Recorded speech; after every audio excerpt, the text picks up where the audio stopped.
Tapping గురించి మీకు తెలుసు కదా, భార్యాభర్తలు మాట్లాడుకుంటే కూడా ఫోన్ లేని పరిస్థితి ఆయనలో ఉండే. ఇవాళ మమ్మల్ని బహిరంగ కూర్చి ఏమన్నా దూషించినా ఫోన్లలో మాట్లాడుకుని మీకు అందరికీ స్వేచ్ఛగా లేరా? ఫోన్లలో భయపడుతున్నారు ఇప్పుడు మాట్లాడానికి. గతంలో ఎట్లుండే, ఇవాళ ఎట్లుంది? ఈ స్వేచ్ఛ 4 కోట్ల తెలంగాణ ప్రజలకు వచ్చిందా రాలేదా?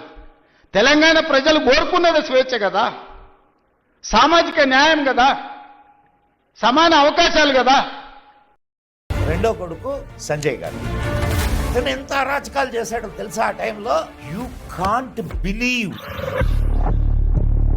84 లక్షల మందికి కుటుంబ నియంత్రణ ఆపరేషన్లు చేయించాడు బలవంతంగా. దొరికినట్టు తీసుకుపోయి హాస్పిటల్లో వేసేవాళ్ళు. కుటుంబ నియంత్రణ ఆపరేషన్ సరి అయినటువంటి సౌకర్యాలు ఉండేవి కాదు.